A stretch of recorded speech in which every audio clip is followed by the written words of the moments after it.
نحمده ونصلي على رسوله الكريم اما بعد فاعوذ بالله من الشيطان الرجيم بسم الله الرحمن الرحيم رب اشرح لي صدري ويسر لي امري واحلل عقدة من لساني يفقهوا. سنوائی گئی ہیں یہ سورۃ فاطر کی آیات ہیں، آیت نمبر 29 سے لے کر آیت نمبر 37 تک، 29 سے 37 تک. ارشاد باری تعالیٰ ہے، بے شک وہ لوگ جو کتاب اللہ کی تلاوت کرتے ہیں، نماز قائم کرتے ہیں، اور اس میں سے جو رزق ہم نے انہیں عطا کیا ہے چھپے اور کھلے خرچ کرتے ہیں، وہ ایک ایسی تجارت کے امیدوار ہیں جس میں ہرگز خسارہ نہ ہوگا، جس میں کوئی نقصان نہ ہوگا، تاکہ وہ انہیں ان کے اجر پورے پورے عطا کر دے اور انہیں اپنے فضل سے اور زیادہ بھی دے. بے شک وہ بخشنے والا قدردان ہے.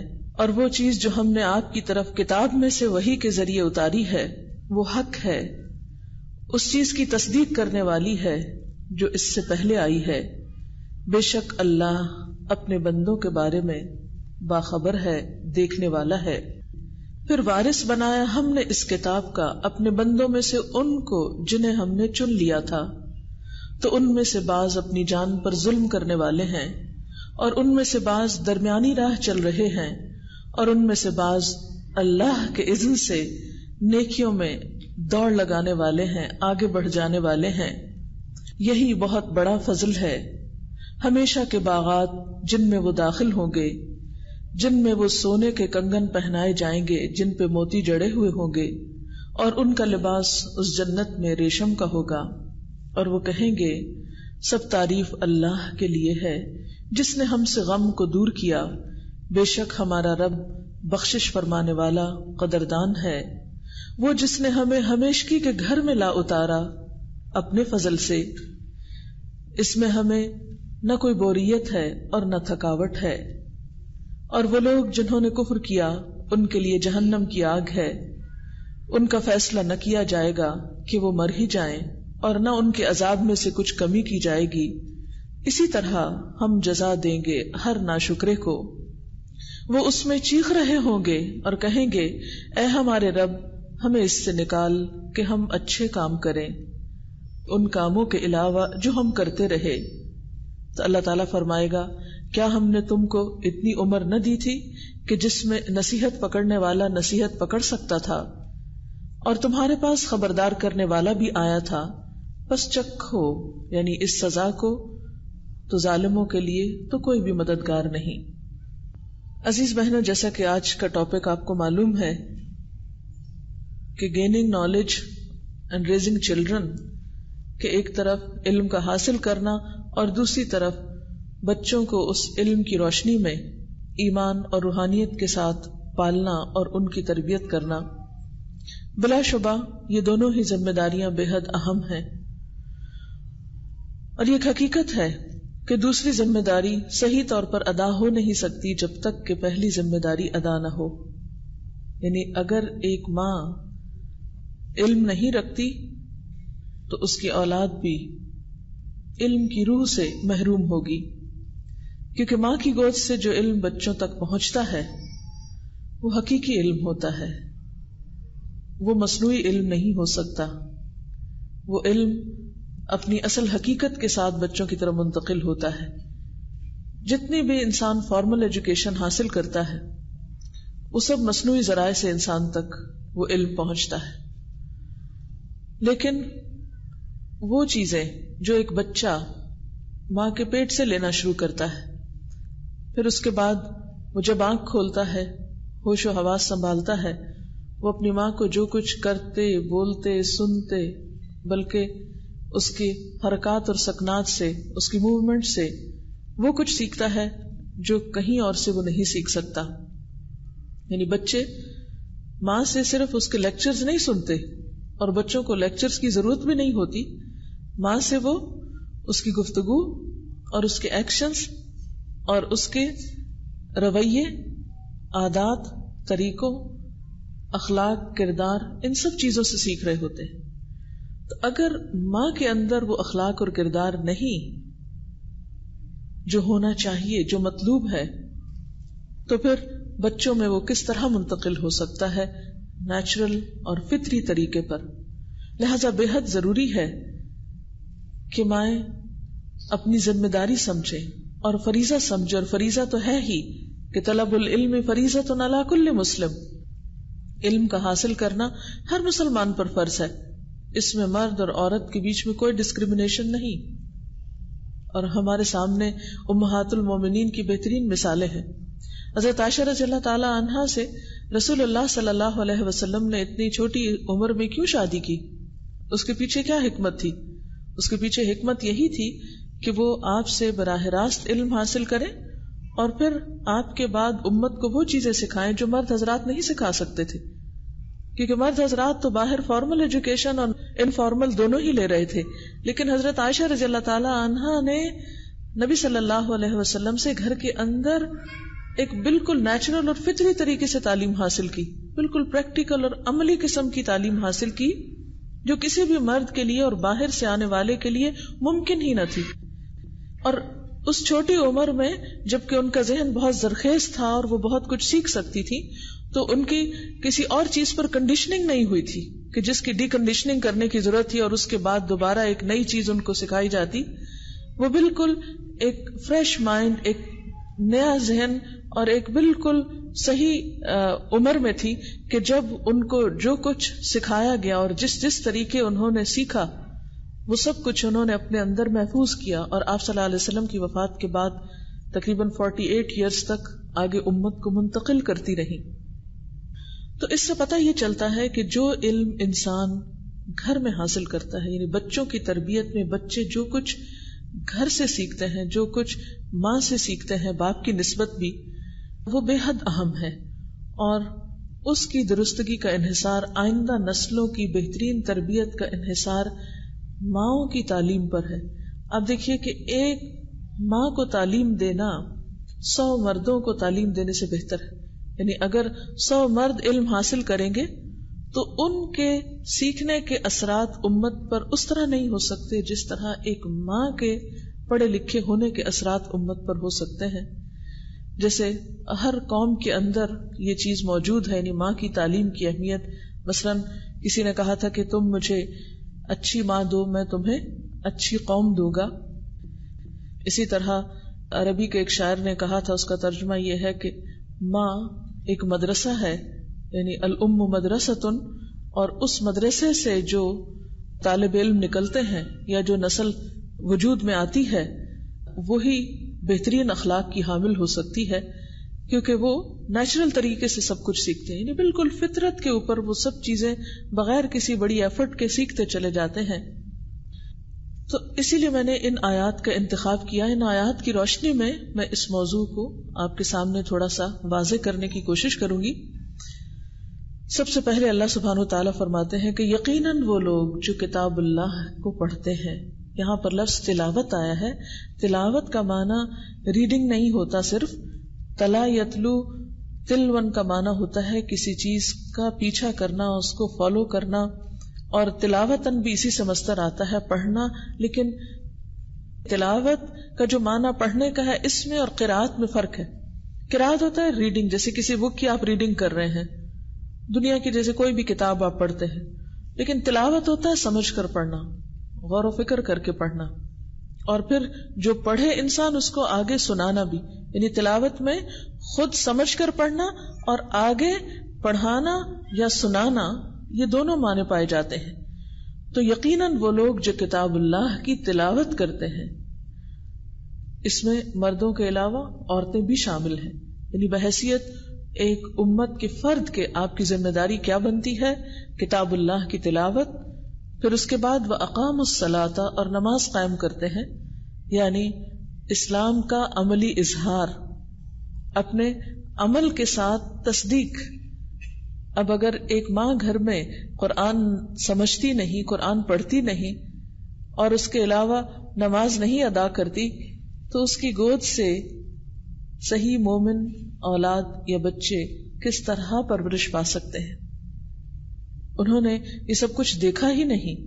تو ہم خود عمل نہ کر کے اپنی آئندہ آنے والی نسلوں کو کتنے بڑے خیر سے محروم کر دیتے ہیں، کیونکہ اولاد کے لیے یا گھر کے لوگوں کے لیے محض فارمل قسم کے کچھ لیکچرز یا تعلیم فائدہ مند نہیں ہو سکتی جب تک کہ ہمارا عمل ان کے سامنے نہ ہو. تو یہاں پر بحیثیت مومن عورت کے آپ کا فرض کیا ہے؟ کتاب اللہ کی تلاوت و اقام الصلاۃ، نماز کی پابندی اور نماز پڑھنے کا حق ادا کرنا، کیونکہ اقامت میں صرف پڑھنا نہیں. اب جیسے تلاوت کا معنی صرف ریڈنگ نہیں، اسی طرح اقامت صلاۃ کا معنی صرف نماز پڑھنا نہیں بلکہ نماز کے حق کو ادا کرنا بھی ہے. وَأَنفَقُوا مِمَّا رَزَقْنَاهُمْ سِرًّا وَعَلَانِيَةً، اور تیسرے مال کے معاملے میں صحیح طریقہ کار اختیار کرنا، اور وہ کیا ہے؟ بخل اور اسراف سے بچ کر خرچ کرنے کی توفیق اور خرچ کرنے کے طریقہ کار پر عمل کرنا. اور پھر آپ دیکھیے کہ خرچ کرنے میں سامنے بھی اور چھپا کر بھی. سامنے خرچ کرنے کا فائدہ کیا ہوگا کہ گھر میں جب بچے دیکھیں گے کہ ماں رشتہ داروں کو بھی دیتی ہے، ماں ہمسایوں پر بھی خرچ کرتی ہے، ماں اپنے دوستوں پر بھی، آنے والے مہمانوں پر بھی، اور دور رہنے والے رشتہ داروں، غریبوں، یتیموں، مسکینوں، ہر ضرورت مند کے لیے ماں کا دل کھلا ہے، تو وہ ماں سے کیا تربیت لیں گے کہ ہمیں بھی یہی کچھ کرنا ہے. آپ کو پھر انہیں لیکچر نہیں دینا پڑے گا انفاق فی سبیل اللہ پہ، وہ آپ کا طریقہ کار دیکھتے دیکھتے وہ سب کچھ کرنے لگیں گے. پچھلے دنوں میں نے ایدھی صاحب کی آٹو بایوگرافی پڑھی تھی. اس میں انہوں نے اپنی ساری زندگی کے حالات لکھے کہ کس طرح ان کے دل میں انسانیت کی خدمت کا جذبہ بیدار ہوا، اور یہ کام انہوں نے کب سے شروع کیا. تو اس کی ابتدا انہوں نے اس سے کی کہ بہت چھوٹے تھے، جب بالکل ہی ابھی بچے تھے، تو ان کی ماں انہی سے پیسے رکھواتی تھی، دیتی تھی کہ گھر میں کوئی ایسی الماری وغیرہ نہیں تھی، ایک چھتی بنی ہوئی تھی، تو وہ اس کے اوپر ایک برتن پڑا ہوتا تھا، اس میں وہ پیسے رکھے ہوتے تھے، تو وہ کسی چیز پہ چڑھا کر انہی کو پیسے نکلواتی اور انہی سے اوپر رکھواتی اور انہی سے چیزیں خریدواتی اور انہی کے ذریعے صدقہ کرواتی تھی.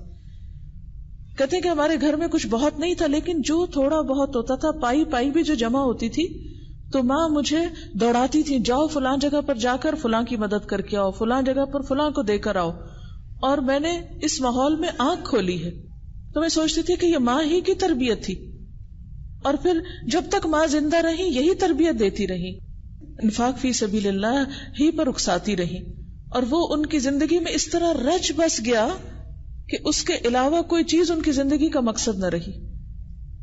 تو یہ ایک حقیقت ہے کہ جو بچے اپنے گھر میں اپنے والدین کو یہ سب کچھ کرتے ہوئے دیکھتے ہیں، یہ چیزیں خود بخود ان کے عمل کا حصہ بن جاتی ہیں، اور کرنے والے بھی یرجون تجارت لن تبور، ایک ایسی تجارت کر رہے ہوتے ہیں جس میں نقصان ہے ہی نہیں، جس میں سراسر کامیابی ہے.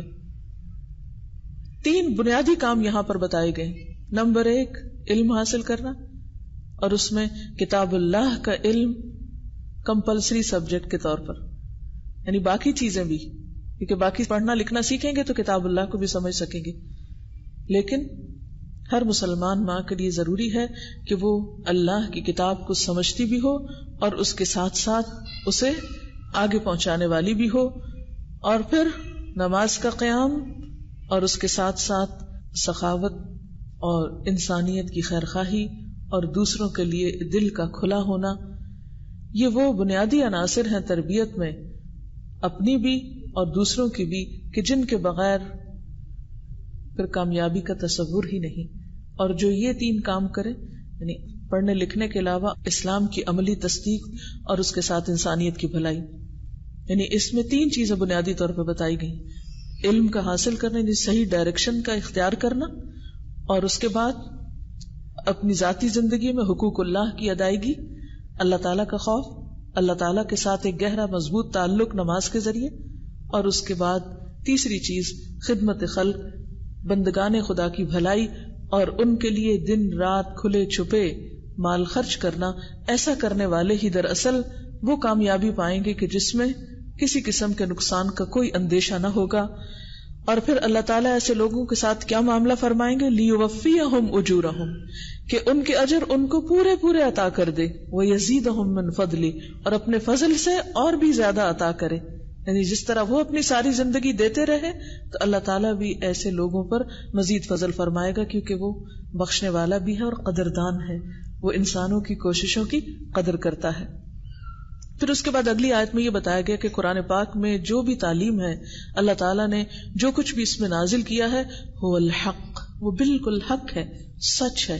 جیسے قرآن پاک کے ابتدا میں بھی بتایا گیا کہ لا ریب فیہ، اس میں کوئی شک نہیں، تو یہاں بھی یہی تصدیق کی گئی کہ اس میں کسی قسم کا کوئی شک نہیں۔ جو تعلیم اور جو رہنمائی یہ کتاب دیتی ہے اس کے مطابق زندگی گزارتے چلے جاؤ تو بہترین کامیابی ہوگی۔ اس کے بعد کتاب کے وارثوں کی خاص ذمہ داری بتائی جا رہی ہے۔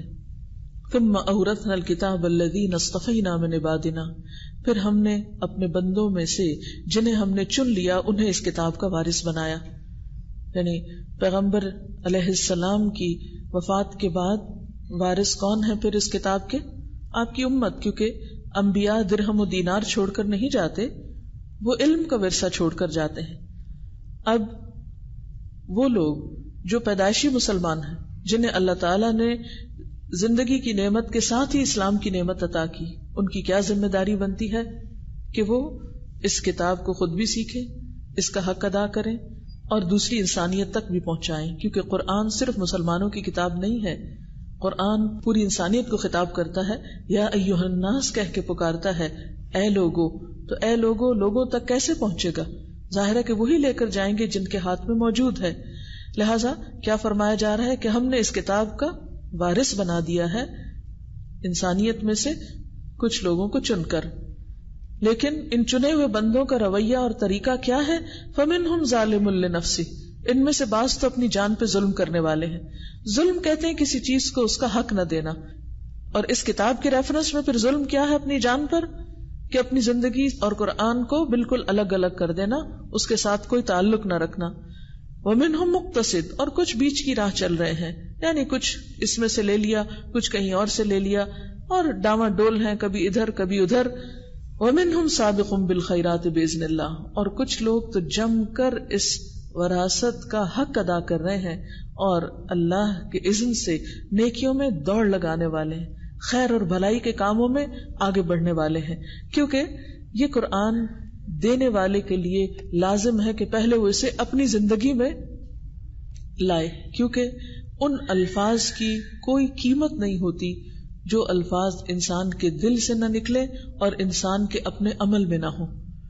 آپ دیکھیے کہ مثلا $1 کا نوٹ جو ہے وہ ایک کاغذ پر بنا ہوا ہے، کاغذ پہ چھپا ہوا ہے، اس کی ویلیو ہے، لیکن اس کے برعکس اس کاغذ کی وہ ویلیو نہیں، یہ کاغذ $1 کا نہیں ہے۔ فرق کیا ہے؟ ڈالر کے پیچھے ضمانت ہے بینک کی، لیکن اس کاغذ کے پیچھے کسی کی ضمانت نہیں کہ اس کی ویلیو یہ ہے۔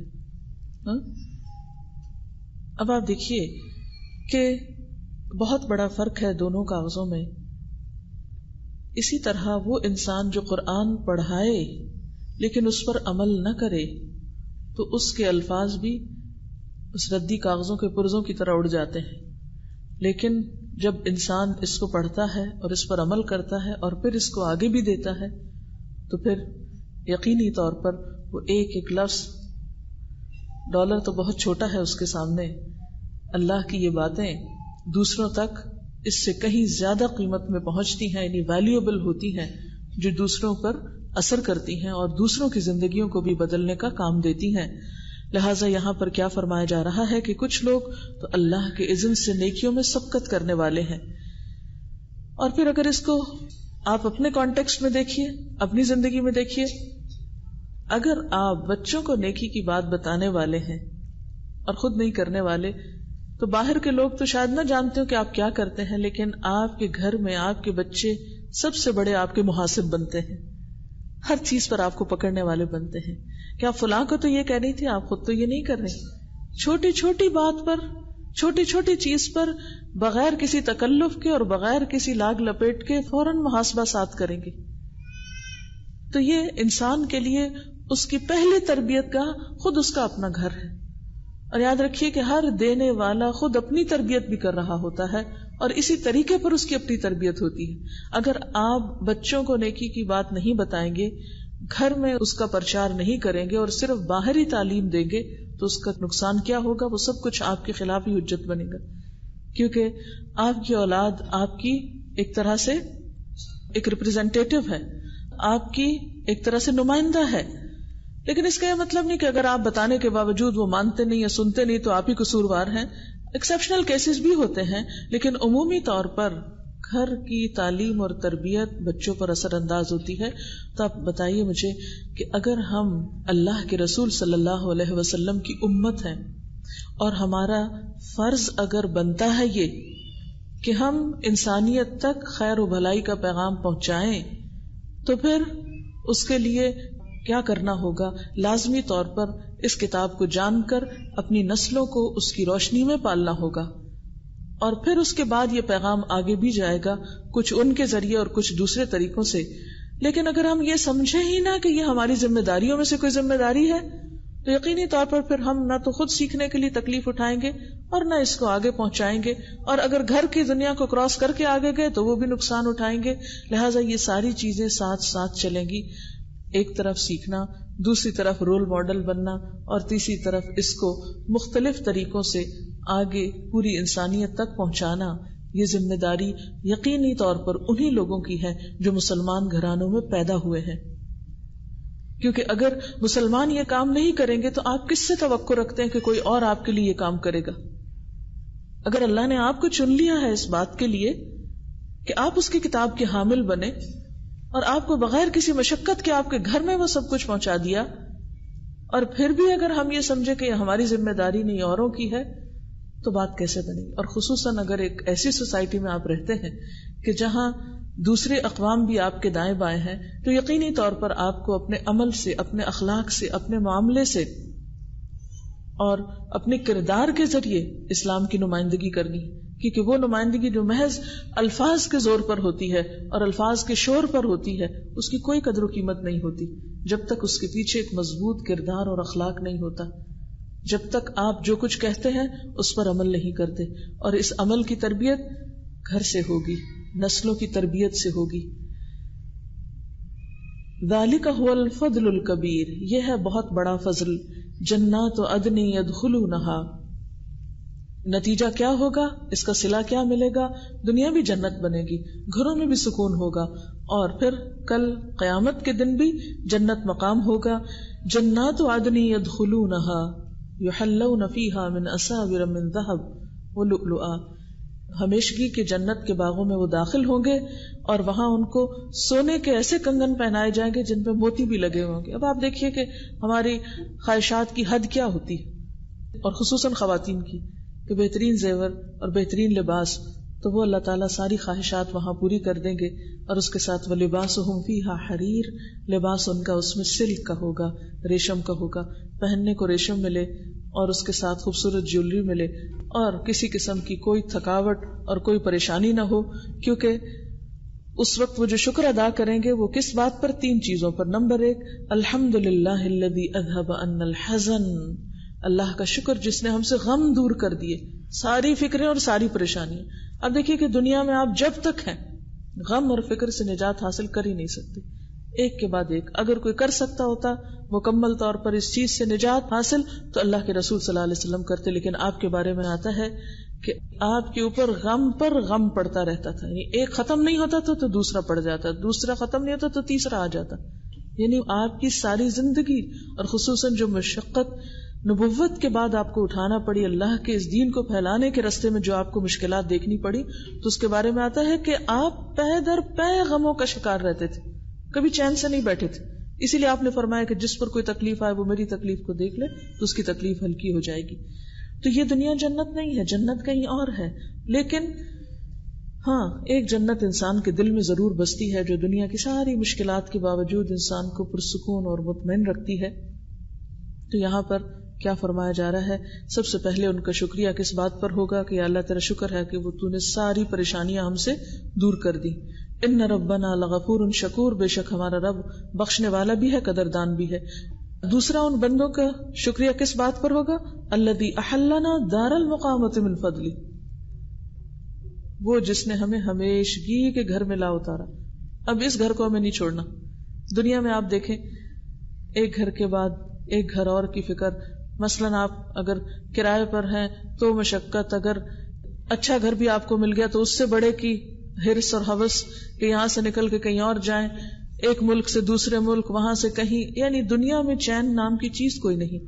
لیکن ہاں جنت کا گھر ایسا ہوگا کہ جس میں کوئی بوریت نہ ہوگی، اور اس وقت وہ جا کر کیا کہیں گے کہ ہم یہاں سے جانا نہیں چاہتے. بہت سے لوگ کہتے ہیں جنت میں جا کے بور نہیں ہو جائیں گے، ہمیشہ ایک ہی جگہ رہنا ہوگا.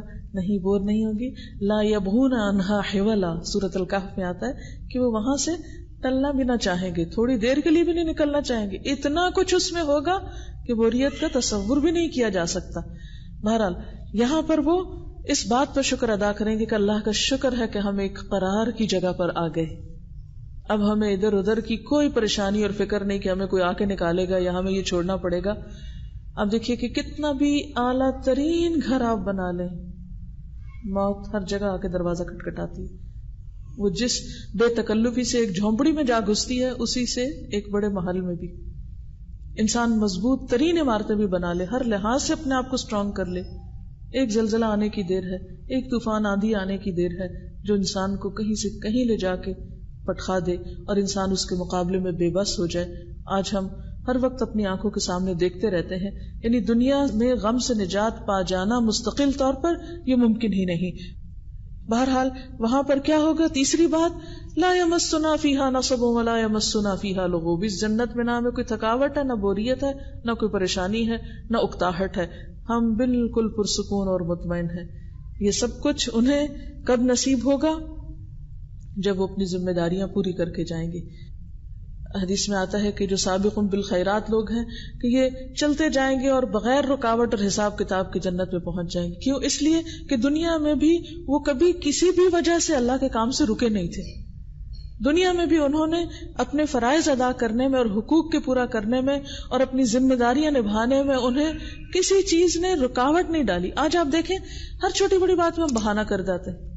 کوئی چھوٹا سا کام کرنا ہوتا ہے نہیں کر پاتے، وہ کہتے ہیں اوہو یہ وجہ ہو گئی، وہ وجہ ہو. کتنی عذر اور کتنی رکاوٹیں ہیں، اور ہم صرف تمنائیں کرتے رہ جاتے ہیں. یہ ہماری خواہش ہے، وہ آرزو ہے، ہم یہ کر جائیں وہ کر جائیں. لیکن بہت سے لوگ ساری زندگی نیکی کے لیے صرف تمنا ہی کرتے رہتے ہیں، کر کے نہیں دکھاتے.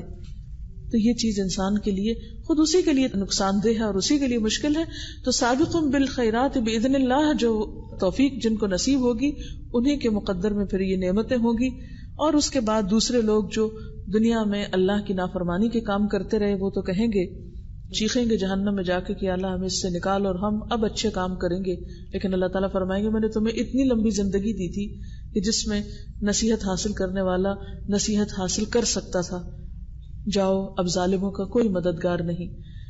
تو بات یہ ہے کہ ان آیات کی روشنی میں جو چیز ہمارے سامنے آتی ہے وہ یہ ہے کہ ایک طرف ہمیں علم حاصل کرنا ہے، ذاتی کردار اور اخلاق کو درست کرنا ہے، اور اس کے ساتھ ساتھ ہمیں امت کے فرد کی حیثیت سے اللہ کا یہ پیغام اور نبی صلی اللہ علیہ وسلم کی جو چھوڑی ہوئی وراثت ہے اس کا حق ادا کرنے کے لیے خود کو، اپنی نسلوں کو تیار کرنا ہے تاکہ ہم ساری انسانیت کی بھلائی کا حق ادا کر سکیں. ہم کتنے خود غرض لوگ ہوں گے جو صرف اپنے لیے جنت کے خواب دیکھیں اور دوسرے لوگ جو ان کے آس پاس غلط کام کر کے بھٹک رہے ہیں، دنیا میں بھی تکلیفیں اٹھا رہے ہیں، پریشانیوں میں مبتلا ہیں اور آخرت میں بھی ان کے لیے تکلیف ہے، ان کے لیے ایک دفعہ بھی ان کے دل میں درد نہ اٹھے اور ایک دفعہ بھی ہوک نہ اٹھے اور ایک دفعہ بھی ان کے بارے میں نہ سوچیں ہم کیسے مسلمان ہیں اور کس قسم کا ہمارا اخلاق ہے. اللہ کے رسول صلی اللہ علیہ وسلم کا انسانیت کے بارے میں کیا رویہ تھا. قرآن کہتا ہے لعلک باخع نفسک علی آثارہم ان لم یؤمنوا بہذا الحدیث اسفا. ایسا لگتا ہے کہ آپ اپنے آپ کو ہلاک کر ڈالیں گے ان لوگوں کے پیچھے افسوس کر کر کے کہ یہ ایمان کیوں نہیں لاتے. آج بتائیے کہ آپ کے وارثوں میں سے، آپ کی امت میں سے کتنے لوگ ہیں جو اپنے آپ کو ہلاکت میں ڈالے ہوئے ہیں، مشقت میں ڈالے ہوئے ہیں، مصیبت میں ڈالے ہوئے ہیں اس بات پہ غم کر کر کے کہ ہم کس طرح یہ پیغام ساری انسانیت تک پہنچا دیں.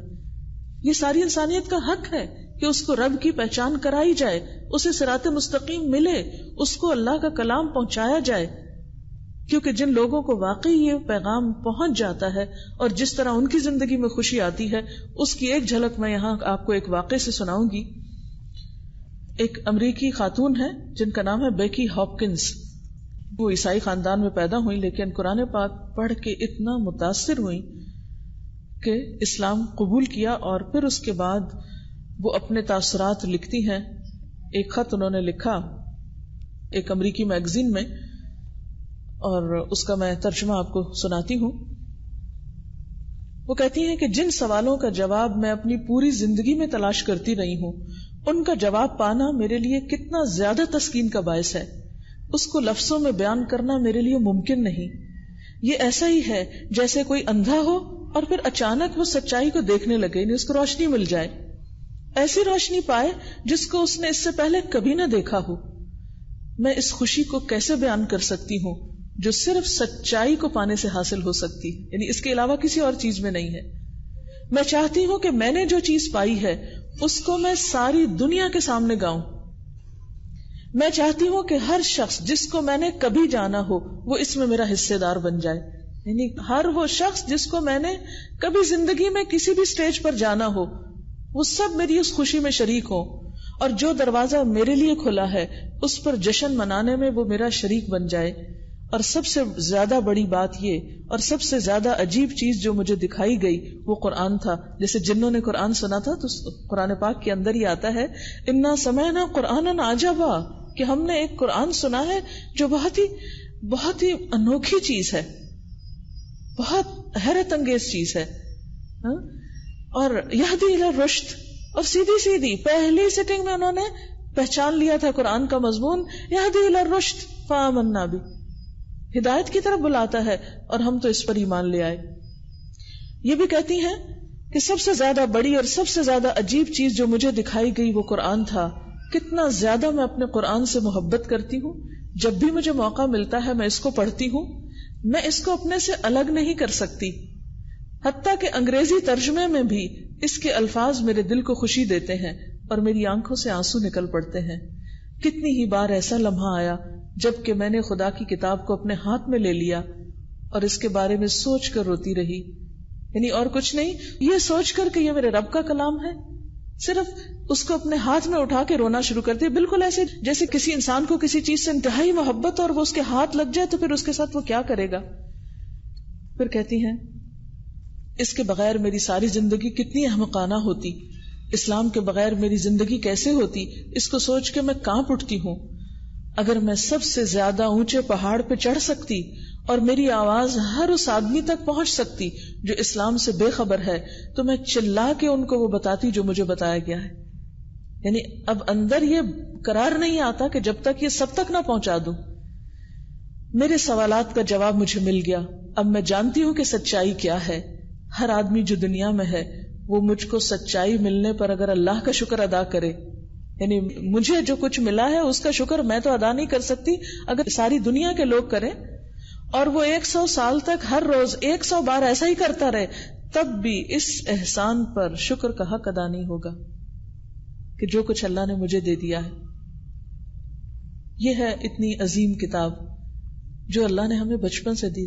20 30 40 50 سال ہو گئے اس سے الگ جی رہے ہیں، ہمارے پاس ہے، ہمارے ہاتھوں میں، ہمارے گھروں میں، اور اس سے الگ جی رہے ہیں. نہ خود کو اس سے روشن کیا ہے اور نہ اپنے بچوں کو اور نہ اپنی نسلوں کو اور نہ اپنے آئندہ آنے والوں اور نہ اپنے دائیں بائیں والوں کو. ہم کیسے مسلمان ہیں؟ تو بات یہ ہے کہ اگر ایک امریکی خاتون قرآن کو پا کر اتنی بڑی خوشی حاصل کر سکتی ہے تو یہ راستہ آپ کے لیے بھی کھلا ہے. اور جب آپ کے دل میں اطمینان ہوگا، قرآن کا کردار ہوگا آپ کے اندر، تو جس طرح پھر آپ بچوں کی تربیت کر سکیں گی وہ اس کے علاوہ کسی اور طریقے سے کر ہی نہیں سکتی. کیونکہ تربیت صرف فارمل طریقے سے چند ایک رٹے رٹائے جملے بولنے کا نام نہیں ہے، اور خاص طور پر وہ بھی اس وقت جب بچے کو غلط کام کر رہے ہیں. نہیں، یہ نہیں ہے تربیت کا انداز. تربیت آپ کے معاملے سے، تربیت آپ کی مسکراہٹ سے، تربیت آپ کی نگاہ سے، تربیت آپ کے انداز سے، تربیت آپ کی بات سے، تربیت آپ کی خاموشی سے، ہر چیز سے بچوں کی تربیت ہوتی ہے. تو جب تک آپ کے اندر صبر ہی نہیں، پیشنس ہی نہیں، سکون نہیں، جب تک آپ کے اندر علم نہیں، بچوں کے سوالوں کا جواب نہیں، آپ ان کی تعلیم اور تربیت کر کیسے سکتے ہیں؟ اور پھر آپ دیکھیے کہ اگر ایک مسلم سوسائٹی میں ہوتے تو بچے ادھر سے ادھر سے بہت سے سوالوں کے جواب پا لیتے، اب وہ سارے سوالوں کے جواب آپ ہی کو دینے ہیں، وہ سب سے پہلے آپ کے سامنے ہیں، اور جب بچوں کی نگاہوں میں آپ گر جائیں گے ہماری ماں تو جاہل ہے، اس کو تو پتہ ہی کچھ نہیں، وہ کیسے آپ کو ریگارڈ دیں گے، کیسے آپ کی بات سنیں گے، کیسے آپ ان کے لیے رول ماڈل بنیں گے، کس طرح پھر قیامت کے دن آپ جواب دیں گے کہ جب کہا گیا کلکم راع وکلکم مسئول عن رعیتہ، کہ تم میں سے ہر شخص نگران ہے اور ہر شخص سے اس کی رعایا کے بارے میں پوچھا جائے گا، فالمرأۃ راعیۃ فی بیت زوجہا ومسئولۃ عنہا، عورت بھی اپنے شوہر کے گھر میں نگران ہے اور اس سے بھی اس کی رعیت کے بارے میں سوال کیا جائے گا، ان بچوں کے بارے میں کل ہم سے پوچھا جائے گا۔ لہذا ہم سب کو اس بات کی انتہائی ضرورت ہے کہ ہم واقعی اپنا فریضہ ادا کریں،